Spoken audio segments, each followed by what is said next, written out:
Assalamualaikum warahmatullahi wabarakatuh. Waalaikumsalam warahmatullahi wabarakatuh. Innal hamdalillah nahmaduhu wa nasta'inuhu wa nastaghfiruh wa na'udzu billahi min syururi anfusina wa min sayyiati a'malina. May yahdihillahu fala mudilla lahu wa may yudlilhu fala hadiyalah. Asyhadu an la ilaha illallah wahdahu la syarikalah wa asyhadu anna sayyidana Muhammadan abduhu wa rasuluh la nabiyya ba'dah. Allahumma shalli wa sallim wa barik ala khairi khalqillah fil awwalin wal akhirin sayyidina wa habibina wa syafi'ina wa qurrati a'yunina wa maulana Muhammad wa ala alihi wa ashabihil mujahidin al-tahirin, amma ba'd. Qad qala Allah tabaraka wa ta'ala azza wa jalla fi kitabihil karim wa huwa asdaqul qailin. A'udzu billahi minasy syaithanir rajim. Bismillahirrahmanirrahim. Wa min ayatihi an khalaqalakum min anfusikum azwajan litaskunu ilaiha wa ja'ala bainakum mawaddatan wa rahmah. Inna fi dzalika laayatin liqaumin yatafakkarun. Wa qala nabiyuna sayyiduna Muhammadun sallallahu alaihi wa alihi wa sallam, idza tazawwajal abdu faqad istakmala nisfad din falyattaqillaha bin nisfil baqi. Sadaqallahu maulana al-azimul karim wa sadaqa rasuluhun nabiyul habibul karim wa nahnu ala jalika minas syahidin wa syakirin walhamdulillahi rabbil alamin.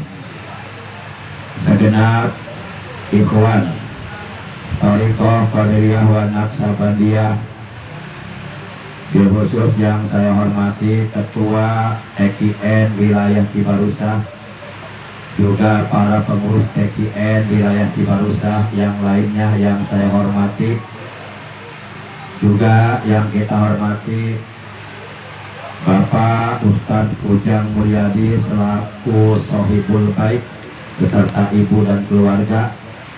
Kita doakan semoga beliau dan keluarga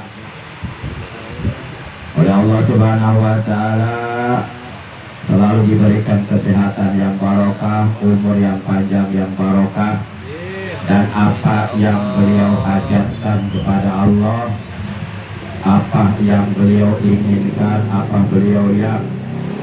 yang beliau panjatkan kepada Allah, semoga oleh Allah Subhanahu wa Ta'ala dikabulkan permohonannya, diperkenankan keinginannya, dipenuhi harapan-harapannya. Dan pada malam ini beliau sengaja mengundang kita umat Islam seluruhnya di rumah kediaman beliau, yaitu dalam rangka tasyakuran terkait akan dilaksanakannya akad nikah putri beliau yang bernama Sipa, ya, Sipa, dengan calon mempelai laki-laki yang insya Allah akad nikahnya akan dilaksanakan besok jam berapa? Jam 10.00. Insya Allah mudah-mudahan acara akad nikah yang akan dilangsungkan besok jalan dengan lancar, tidak ada gangguan apapun, tidak ada halangan apapun. Amin. Dan Pak Ujang Mulyadi hajatannya oleh Allah dilimpahi keberkahan. Amin ya Allah ya Rabbal Alamin. Dan kita doakan setelah nanti besok sekitar pukul 10.00 akad nikah telah dilaksanakan, yang berarti kedua mempelai itu sudah sah secara hukum, baik hukum agama maupun hukum dari agama. Mereka apabila sudah ijab kabul antara wali dari mempelai wanita dan kemudian dikabul dari mempelai pria, maka apabila pernikahan mereka sudah ijab kabul, maka secara hukum mereka sudah resmi menjadi suami istri. Kita doakan apabila mereka sudah resmi telah menjadi suami istri, semoga mereka oleh Allah dipanjangkan umurnya. Amin. Amin ya Allah. Dalam taat ibadah kepada Allah selalu disehatkan, dimudahkan, dibanyakan, dilancarkan rezekinya, dimudahkan urusannya. Juga semoga calon kedua mempelai nanti apabila sudah menjadi suami istri, oleh Allah diberikan kemampuan untuk dapat membina rumah tangga yang sakinah, mawaddah, warahmah, yaitu rumah tangga yang senantiasa diliputi rahmatnya Allah, rumah tangga yang tentram, rumah tangga yang tenang, rumah tangga yang gemah ripah lojinawi tentram perkara harjo, rumah tangga yang nantinya dapat melahirkan keturunan putra putri yang solih dan solihah. Amin ya Allah ya Rabbal Alamin. Ma'asyiral muslimin rahimakumullah wa hadakumullah, juga yang saya hormati segenap jamaah Masjid Al-Hidayah, bil khusus kasepuhan kita Bapak Haji Bidan, juga Bapak Haji Asep selaku ketua kepala KUA ya wilayah Serang Baru ya. Betul ya, takut salah nggak nanya. Juga para sesepuh yang lainnya, para tokoh agama, tokoh masyarakat, aparatur pemerintah desa setempat, Bapak Kepala Desa ada hadir? Ada di rumahnya. Di rumahnya apa di sini? Malam ini katanya ada tempat ya yang hajatan ya. Banyak banget. Ya siapin duitnya buat kondangan. Satu tempat 100.000, 400.000. Para jamaah yang dimuliakan oleh Allah Subhanahu wa Ta'ala. Baik, ini malam Rabu ya. Hah? Ya kan? Betul. Malam Rabu memasuki malam tanggal 5 di bulan Muharram tahun baru Islam 1444 Hijriah, bertepatan dengan tanggal 2 di bulan Agustus tahun 2022 Masehi. Jadi biasanya Bapak, warga masyarakat di sini, biasanya memang kami setiap malam Rabu secara rutin seminggu sekali mengadakan acara zikir seperti ini, keliling ya. Ini namanya zikir khotaman. Zikir khotaman ini adalah merupakan ijazah dari guru mursyid kami, yaitu Pangersa Abah Anom, pimpinan Pondok Pesantren Suryalaya Tasikmalaya. Nama asli beliau adalah Syekh Ahmad Sohibul Wafa Tajul Arifin bin Syekh Abdullah Mubarak bin Nur Muhammad. Jadi memang kami sudah biasa setiap malam Rabu mengadakan acara zikir khotaman seperti ini. Dan kebetulan sebenarnya bukan kebetulan, udah settingan Allah. Nggak ada yang kebetulan bagi Allah, semuanya udah berada dalam settingan Allah, dalam skenario Allah. Malam ini biasa kita menyelenggarakan zikir khotaman di perumahan komplek TNI AD Rindam Jaya Sukamana, dan malam ini tarik ke rumahnya Bapak Ujang dengan harapan Bapak Ujang ingin mendapatkan kebarokahan dari Allah Subhanahu wa Ta'ala. Dengan wasilah sababiah malam ini kita melakukan zikir khotaman di tempat kediamannya terkait hajatan beliau. Insya Allah berkah Pak Ujang, insya Allah berkah Pak Ujang, insya Allah. Pokoknya setiap yang datang pasti kondangan, insya Allah. Benar kan? Datang ya kondangan. Dijamin itu setiap yang datang pasti kondangan. Benar kan? Iya. Itu dijamin itu. Nggak salah lagi. Apa di sini nggak kondangan?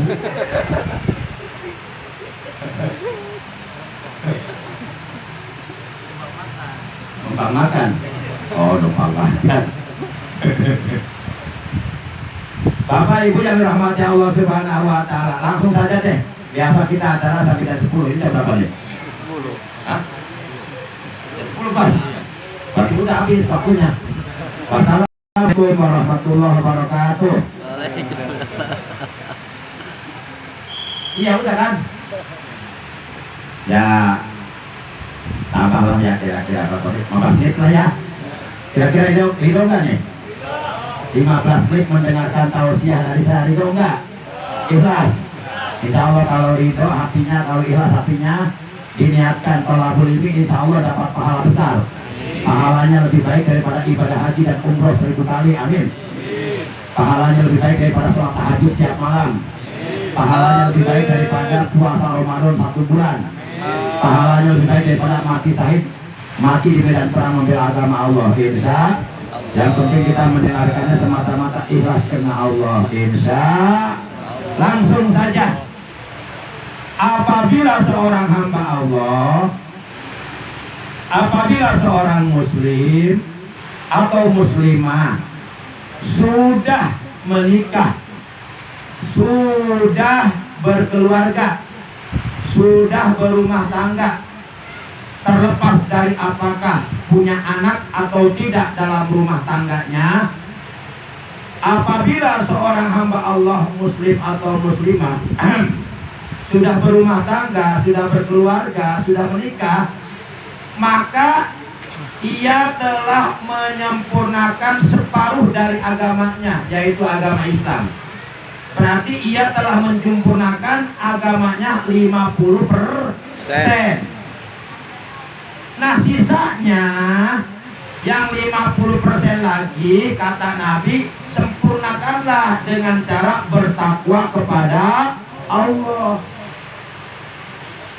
Jadi 50% agama kita telah kita sempurnakan dengan cara menikah, dengan cara berkeluarga, dengan cara berumah tangga, dengan cara melaksanakan salah satu dari sunnah baginda kita yang mulia tercinta Nabi Agung Nabi besar Muhammad Sallallahu Alaihi Wasallam.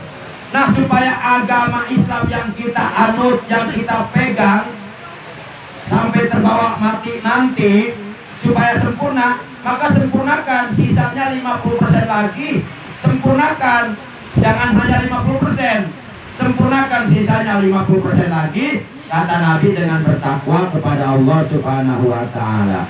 Beliau dalam hadisnya bersabda, apabila tazawwaja, telah menikah, telah kawin, sopo al-abdu, seorang hamba Allah, pakod, maka sungguh istakmala, dia telah menyempurnakan nisbatin, setengah agamanya.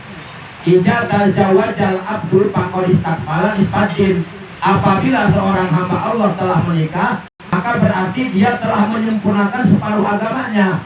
50% agamanya telah disempurnakan dengan menikah. Itulah untungnya menikah. Makanya yang belum menikah kawin. Kawin apa menikah? Dengan kawin sama nikah beda. Bedanya apa? Tapi kalau dalam ijab kabul, dalam akad pernikahan, ya Ahmad bin Mahmud, engkau saya nikahkan, engkau saya kawinkan. Itu disebut kawinnya. Nikah disebut. Ya. Kepada putri saya yang bernama Cinderella, binti Pinocchio dengan mas kawin lepek seberat 500 ton, dibayar tunai, langsung dikabul, saya terima, ada salah. Nah, para jamaah yang dimuliakan oleh Allah Subhanahu wa taala, yuk kita sempurnakan agama Islam, agama yang kita anut, agama yang kita pegang, agama yang kita yakini kebenarannya, agama yang satu-satunya akan menyelamatkan kehidupan kita dunia dan akhirat, satu-satunya agama yang akan diterima oleh Allah di akhirat nanti. Yuk kita sempurnakan agama Islam kita dengan cara bertakwa kepada Allah. Bahkan siapapun yang rumah tangganya ingin bahagia, siapapun yang rumah tangganya ingin mawaddah, sakinah, mawaddah warahmah, pokoknya disingkat samawa lah. Samawa itu singkatan dari sakinah, mawaddah, warahmah. Terus sakinah juga ada singkatannya. Sakinah itu singkatan, ada kepanjangannya. Sakinah, saleh di hati-hati mana. Terus tumanina itu juga singkatan, ada kepanjangannya. Tumanina, tumpak, nini mana. Mawadah itu singkatan juga, ada kepanjangannya. Mawadah, mawadah. Bapak Ibu yang dirahmati Allah Subhanahu wa taala, nggak usah terlalu serius, biasa aja. Biasa sih aku. Baik, kita lanjutkan. Nah, kalau rumah tangga ingin samawa, sakinah, mawaddah, warahmah, ingin gemah ripah, jinawi, tentrem, kertora harjo, cek orang Sunda, kadarat jadi salo, gak kalwi jadi saja, kacai jadi salwi. Ingin bahagia rumah tangganya, maka dasari rumah tangga kita dengan bertakwa kepada Allah. Artinya suaminya harus bertakwa kepada Allah, juga istrinya harus bertakwa kepada Allah. Dua-duanya harus bertakwa kepada Allah. Dua-duanya harus menjalankan perintah-perintah Allah, terutama perintah-perintah Allah yang hukumnya wajib, seperti sholat 5 waktu. Rumah tangga kita nggak akan berkah, anak kita nggak akan jadi anak soleh kalau kita dalam rumah tangga berani meninggalkan kewajiban-kewajiban yang telah diperintahkan oleh Allah, di antaranya sholat 5 waktu. Kemudian salah satu di antara kewajiban suami kepada istrinya adalah ayut aimaha ija'at amah. Suami wajib memberi makan kepada istrinya apabila ia makan. Kemudian wayak suha ijak tasa, suami wajib memberi pakaian kepada istrinya apabila ia berpakaian. Suami wajib memberi makan kepada istrinya, tentu dengan makanan-makanan yang halal. Jangan sampai rumah tangga kita memberi makan kepada istri kita, kepada anak-anak kita dengan makanan yang haram, dengan makanan hasil bersumber dari yang haram. Misalnya suaminya jualan minuman keras, atau suaminya penjudi, kemudian hasil jualan minuman kerasnya, hasil judinya mendapatkan keuntungan, kemudian keuntungannya digunakan untuk menafkahi istri dan anak-anaknya, diberikan berasnya dimakan oleh keluarganya. Itu samalah artinya suami yang seperti ini nggak sayang sama istrinya, nggak sayang sama anaknya, mau menjerumuskan keluarganya ke dalam kobaran api neraka. Jangan sampai kita memasukkan barang haram kepada keluarga kita, kepada istri dan anak kita. Dan nanti anak-anak kita apabila kita nafkahi dengan barang-barang yang haram, itu nanti akal pikirannya nggak cerdas. Akal pikirannya nanti selalu negatif, karena yang masuk barang yang haram. Ijadah halal haram, horojal haram. Apabila yang masuk ke dalam kita barang yang haram, maka akan melahirkan perbuatan-perbuatan yang dilarang oleh Allah, perbuatan-perbuatan dosa, perbuatan-perbuatan maksiat. Dan sebaliknya, ijadah halal, horojal halal. Apabila yang masuk ke dalam perut kita barang-barang yang halal, yang diridhoi oleh Allah, maka akan melahirkan perbuatan-perbuatan yang baik, melahirkan akhlak yang baik. Yuk kita nafkahi istri anak kita dengan makanan yang halal. Itu kewajiban suami, memberi makan dengan makanan yang halal kepada istri dan anaknya. Kemudian memberi pakaian kepada istrinya. Nah, ketika suami akan memberi pakaian kepada istrinya, belikanlah istri kita pakaian-pakaian yang dapat menutup aurat badannya. Jangan sampai seorang suami membelikan pakaian untuk istrinya, pakaian-pakaian yang tidak menutup aurat, maka tanggung jawab suami nanti di akhirat. Dan istrinya juga mau sama dosanya. Karena ada 4 wanita yang akan masuk neraka. Saya sebutkan langsung 4 nih. Setelah ini kita tutup langsung.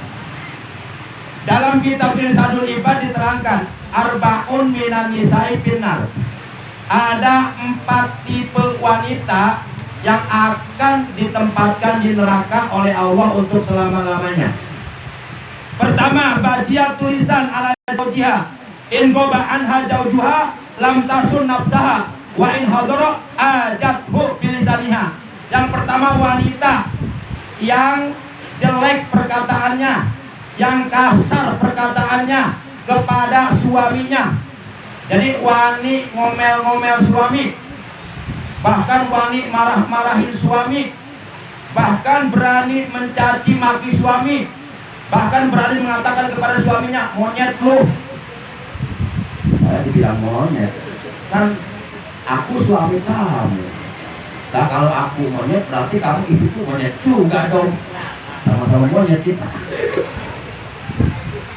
Nah, nggak boleh. Istri yang jelek perkataannya, kasar perkataannya, tidak punya adab kepada suaminya. Apabila suaminya tidak ada di rumah, ini si istri suka bermain serong, dengan laki-laki lain, ngobrol dengan laki-laki lain yang bukan mahramnya. Makanya kalau suami kita nggak ada di rumah, walaupun yang datang tamunya guru kita, jangan disuruh masuk, tunggu. Kata tamunya jam berapa pulangnya? Kita jam 12 malam. Nah, udah di luar tunggu sampai jam 12 malam. Jangan disuruh masuk, karena akan menimbulkan fitnah. Walaupun yang datang guru kita, walaupun yang datang ulama besar, jangan dimasukkan, nggak boleh tanpa izin suami. Nah, para jamaah yang dimuliakan oleh Allah SWT. Kemudian apabila suaminya ada di rumah, ajathu bilisaniha. Ini si istri suka menyakiti hati suaminya dengan perkataannya yang kasar.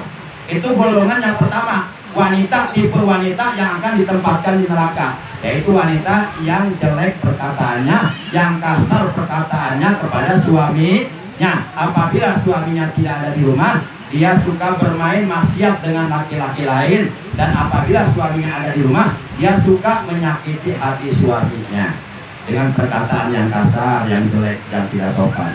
Yang kedua, wa imra'atun tukalifun zawjaha ma la yatiqu. Yang kedua, wanita yang akan ditempatkan di neraka oleh Allah untuk selama-lamanya adalah wanita yang meminta sesuatu dengan memaksa kepada suaminya di luar kemampuan suaminya. Suaminya mampunya memberikan nafkah cuma 100.000 sehari, tapi istrinya minta dinafkahi setiap hari 1 juta. Berarti kurangnya berapa? 900.000. Nah, suaminya bingung, nyari kemana saya ini 900.000. Akhirnya suaminya nekat melakukan perbuatan yang dilarang oleh Allah, mencuri atau korupsi untuk memenuhi keinginan istri. Jadi tidak boleh seorang istri yang solehah, nggak boleh minta kepada suami dengan memaksa di luar kemampuan suami. Jadi istri harus ngerti keadaan suami. Ya kalau suaminya tukang ojek, ya jangan minta dibeli emas sebesar ban sepeda. Baik para jamaah, yang ketiga, wa imra'atun la tasturut nafsaha minar rijal wa tahruju min baitiha mutabahrijatan bilabsi aqwali siyabiha. Yang ketiga, tipe wanita yang akan menjadi penghuni neraka adalah wanita yang suka memperlihatkan aurat tubuhnya, rambutnya, ketiaknya, pahanya, betisnya, telapak kakinya diperlihatkan kepada laki-laki lain yang bukan muhrim. Jadi kalau keluar tidak pakai pakaian yang menutup aurat, sehingga aurat tubuhnya kelihatan sama laki-laki lain di pasar, di perjalanan, di mall. Nah, istri yang tidak mau menutup aurat tubuhnya kemudian keluar dari rumah tanpa izin suaminya, maka istri yang seperti ini kemudian keluar tanpa izin suaminya dan bergaya memakai wangi-wangian, tercium oleh laki-laki lain, maka istri seperti ini selamanya berada dalam laknat para malaikat sampai ia pulang ke rumahnya. Dan dalam hadis katakan, ayyuma mar'atin kharajat min baitiha bi ghairi zawjiha, wanita manapun apabila keluar dari rumahnya tanpa izin dari suaminya, maka ia dilaknat oleh seluruh para malaikat sampai ia pulang ke rumah. Jadi istri yang soleha kalau mau keluar rumah minta izin sama suami. Walaupun mau ngaji di majlis taklim, minta izin sama suami, sekalian minta bekalnya buat ngaji, buat jajan. Insya Allah. Jangan mentang-mentang mau ngaji berangkat, begitu suaminya pulang kerja, istrinya nggak ada di rumah, suaminya lapar pengen makan, nggak ada apa-apa, nanti ini rumah tangganya nggak akan beres, nanti akan terjadi pertengkaran terus. Jadi suami istri harus saling mengerti, harus saling setia, saling bekerja sama dalam kebaikan dan takwa. Suami istri haram, tidak boleh bekerja sama, bantu membantu, bahu membahu dalam perbuatan dosa dan dalam pelanggaran hukum agama. Baik, itu yang ketiga. Yang terakhir, yang keempat, imra'atun wa imra'atun laisa laha ilal uklu wa sirbu wa naum wa laisa laha rabbatun bis shalah wala fi ta'atillah wala fi ta'ati rasulillah wala fi ta'ati zawjiha. Yang keempat, tipe wanita yang akan ditempatkan di neraka oleh Allah nanti di akhirat adalah wanita yang tidak ada pekerjaannya selain makan, minum, modal. Ya, bahasa kita hadolin lah, dahar modal ulin. Kalau bahasa saya 5M. M pertama makan, M kedua minum, M ketiga molor, dah kawankan cari modal. Nanti bangun tidur, M keempat modal di toilet. Setelah modal, M kelima main, makan, minum, molor, modal, main, makan, minum, molor, modal, main, makan, minum, molor, modal. Kita modal sebentar aja, kita masuk. Aku maaf tuh dah memang guna kieu. Memang harus kumaha. Nah, wanita yang pekerjaannya 5M, makan, minum, terusin apa? Nyasa asa buat modal gitu. Kita hari ngalorkan modal ke asa gitu. Modal, kelewat, makan, minum, molor dulu baru modal, baru main.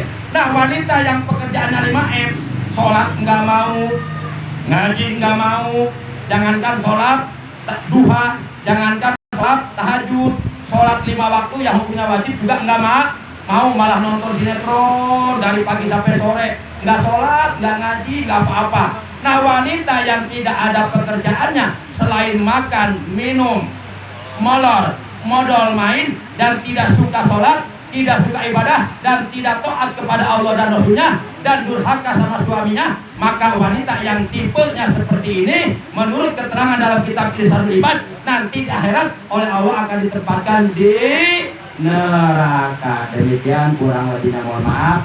Terima kasih atas perhatiannya. Mudah-mudahan apa yang saya sampaikan oleh Allah dijadikan ilmu yang bermanfaat, khususnya bagi calon kedua mempelai, calon pengantin baru, juga umumnya bagi kita semua yang pengantinnya udah basi, udah hubul, ya. Mudah-mudahan bermanfaat. Amin. Demikian akhirnya mari kita tutup dengan ucapan hamdalah. Alhamdulillahirabbil alamin. Subhanakallahumma wa bihamdika asyhadu an la ilaha illa anta wahdaka la syarika laka astaghfiruka wa atubu ilaik.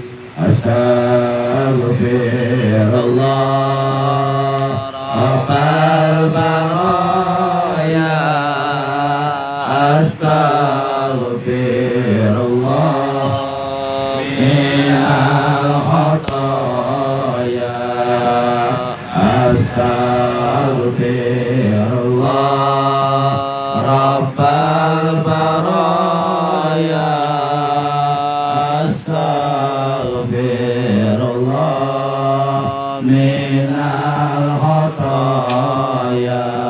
Bersama ya Rasulullah.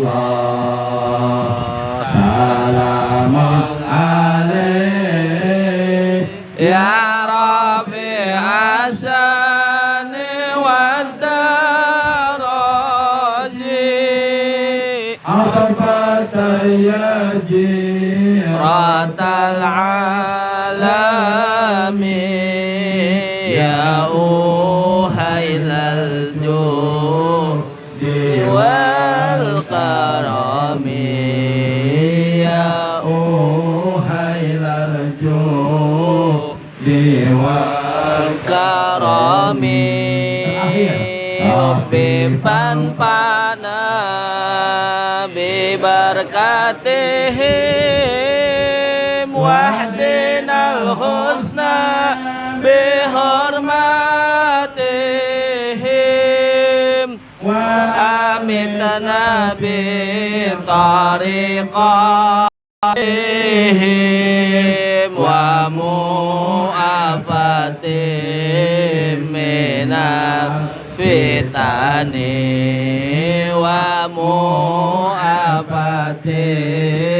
minal fitani Rabbana zidna ilma fi a'mal hidayah Allahumma ahyina bihayal ulama wa amitna bi mauti syuhada wa sunna yaumal qiyamati bi sumratil awliya wa adkhilna jannata ma'al anbiya'i alaihimus salam Allahumma ahlik man fi halati sholal islam wal muslimin Allahumma ahlik man fi halati sholal islam wal muslimin Allahumma ahlik man fi halati sholal islam wal muslimin. Ya Allah, kami mohon kepada Engkau ya Allah pada malam yang penuh barokah ini anak kami calon kedua mempelai Ananda, Sipa dan calon suami apabila mereka telah resmi, telah sah menjadi suami istri, jadikanlah rumah tangga mereka rumah tangga yang sakinah, rumah tangga yang mawaddah warahmah, rumah tangga yang selalu berada dalam rahmat-Mu, rumah tangga yang selalu berada dalam petunjuk-Mu, rumah tangga yang selalu berada dalam ridho-Mu, dan jadikanlah mereka berdua hamba-hamba-Mu yang bertakwa kepadamu, yang istiqomah menjalankan perintah-perintah-Mu dan menjauhi larangan-larangan-Mu, dan karuniakanlah kepada mereka berdua anak-anak yang soleh dan solihah, anak-anak yang cerdas, anak-anak yang berakhlak mulia, anak-anak yang menjadi pelipur lara, anak-anak yang menjadi kebanggaan buat kedua orang tuanya. Rabbana atina fid dunya hasanah wa fil akhirati hasanah wa qina adzabannar. Wa sallallahu ala khairil khalqi sayyidina Muhammad wa ala alihi wa sahbihi wa sallam. Subhana rabbika rabbil izzati amma yasifun wa salamun alal mursalin walhamdulillahi rabbil alamin. Terima kasih, mohon maaf. Adanallahu wa iyyakum ajmain. Wassalamualaikum warahmatullahi wabarakatuh.